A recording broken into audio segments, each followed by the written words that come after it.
Alhamdulillah Alhamdulillahilladzi an'amana bi ni'matil iman wal islam wal ihsan alladzi anzalal qur'an hudan linnasi wa bayyinatin minal huda wal furqan. Ashhadu an la ilaha illallah wahdahu la syarika lah al-malikul mannan wa ashhadu anna sayyidana Muhammadan abduhu wa rasuluh sahibul mu'jizati wal bayan. Allahumma salli wa sallim wa barik ala man uhiyal Qur'an sayyidina wa maulana Muhammad kana khuluquhul Qur'an wa ala alihi wa sahbihi natamassaku bil Qur'an amma ba'd. Fa ya ibadallah usikum wa nafsi bitaqwallah faqad fazal muttaqun kama qala Allah ta'ala fil Qur'anil Karim. Bismillahirrahmanirrahim. Ya ayyuhalladzina amanu taqullaha haqqa tuqatih wa la tamutunna illa wa antum muslimun. Ma'asyiral hadirin kaum muslimin jamaah Jumat rahimakumullah. Mengawali khutbah yang singkat ini, khatib berwasiat kepada kita seluruhnya, marilah senantiasa kita meningkatkan ketakwaan kita kepada Allah Subhanahu wa taala dengan sebenar-benar takwa, yakni dengan menjalankan perintah Allah dan menjauhi segala larangannya. Adapun judul khutbah yang ingin khatib sampaikan, merawat hidayah dari Allah. Makna dari hidayah itu adalah petunjuk, dan persamaan kata dari hidayah itu adalah nur yang artinya cahaya.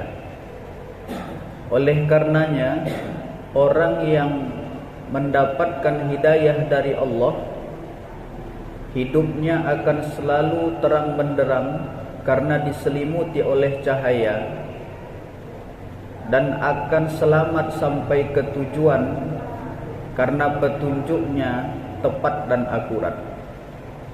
Al-Imam Al-Bushairi mendefinisikan hidayah itu adalah imalatul qalbi minal batili ilal haqqi, cenderungnya hati dari kejahatan kepada kebaikan. Jadi ketika hati kita ini lebih cenderung kepada kebaikan daripada kejahatan, maka itu pertanda kita mendapat hidayah dari Allah.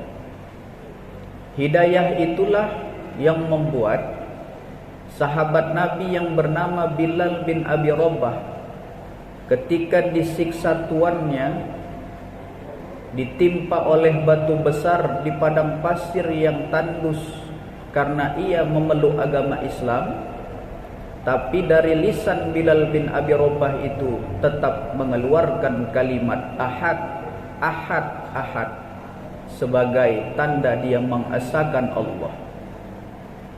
Hidayah pula yang membuat Umar bin Khattab yang awalnya berniat membunuh Nabi Muhammad, namun akhirnya bersyahadat di depan Nabi Muhammad sallallahu alaihi wasallam. Hidayah jugalah yang membawa Salman Al-Farisi meninggalkan kampung halamannya, meninggalkan keluarganya untuk melakukan rihlah ruhaniyah,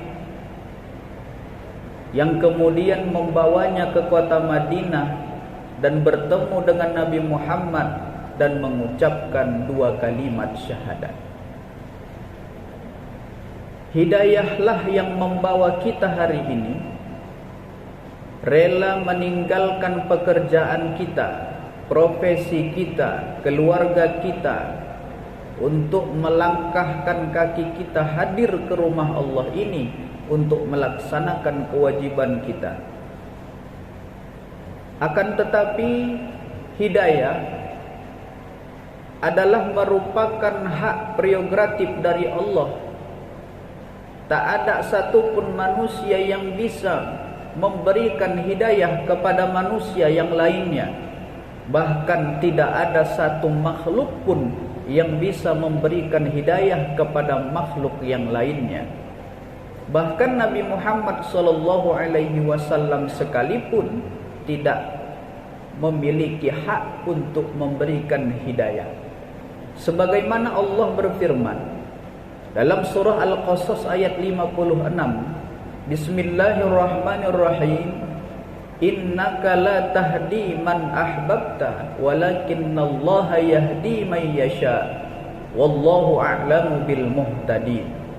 Sesungguhnya engkau ya Muhammad tidak bisa memberikan hidayah kepada orang-orang yang engkau cintai, akan tetapi Allah bisa memberikan hidayah kepada siapa yang Ia kehendaki, dan Allah Maha mengetahui siapa di antara hambanya yang mau menerima hidayahnya. Dikarenakan hidayah ini adalah merupakan hak prerogatif dari Allah Subhanahu wa taala, maka ada seorang hamba Allah, Kan'an namanya. Nabi Nuh adalah ayah kandungnya, akan tetapi Kan'an mati dalam keadaan tidak beriman kepada Allah karena tak mendapatkan hidayah. Paman Nabi Ibrahim alaihi salam, Azar namanya, membuat berhala adalah merupakan profesinya. Ketika Nabi Ibrahim sibuk menghancurkan berhala-berhala Raja Namrus, tapi pamannya bersikeras tetap menjadikan membuat berhala sebagai profesinya. Akhirnya Azar mati dalam keadaan kafir karena tak mendapat hidayah Allah. Abu Jahal dan Abu Talib, paman kandung Nabi Muhammad sallallahu alaihi wasallam, mereka menyadari betapa luar biasa akhlak Nabi Muhammad, betapa santun ucapan Nabi Muhammad. Mereka juga menyaksikan mukjizat yang Allah berikan kepada Nabi Muhammad. Tapi Abu Jahal tetap tidak beriman karena tak mendapatkan hidayah. Akhirnya mati saat perang Badar dalam keadaan kafir. Begitu juga halnya dengan Abu Talib. Walaupun dalam kesehariannya ia merawat Nabi Muhammad di kala kecil ketika ditinggal ibu dan kakeknya, Abu Talib jugalah yang membela dakwah Nabi Muhammad ketika mendapat tekanan oleh orang-orang Arab jahiliyah. Tapi tetap Abu Talib tak mendapat hidayah dari Allah, sehingga matinya dalam keadaan belum mengucapkan 2 kalimat syahadat. Namun kita yang bukan siapa-siapa, yang tidak ada hubungan darah kita dengan Nabi, yang tidak bersambung nasab kita dengan Nabi Muhammad, tapi Allah menghunjamkan hidayah itu di qalbu kita. Kurang apa lagi sayang Allah kepada kita? Kurang kasih apa lagi Allah kepada kita? Kurang cinta apa lagi Allah kepada kita? Namun seringnya cinta yang Allah berikan kepada hambanya sering bertepuk sebelah tangan. Hal ini dibuktikan masih banyak di antara hamba-hambanya itu tidak mau menunaikan kewajiban kepada Allah Subhanahu wa ta'ala. Maka persoalannya, ketika hidayah itu sudah Allah berikan kepada kita, bagaimana cara kita menjaga dan merawatnya? Menurut analisa Khatib, setidaknya ada 2 hal yang harus senantiasa kita lakukan untuk merawat atau menjaga hidayah yang Allah berikan kepada kita. Cara yang pertama adalah senantiasa kita meminta kepada yang punya hidayah, meminta kepada Allah agar hidayah ini tidak hilang dari hati sanubari kita. Dalam bahasa agama kita, meminta ini disebut dengan doa. Nabi ajarkan kepada kita, Allahumma inni as'alukal huda wat tuqa wal afafa wal ghina. Kalau kita mau mendapat hidayah, Nabi juga pernah ajarkan kita sebuah doa, Rabbana la tuzigh qulubana ba'da idh hadaitana wa hab lana min ladunka rahmah innaka antal wahhab. Sebagai bentuk permintaan kita kepada Allah agar hidayah yang sudah diberikan jangan dicabut.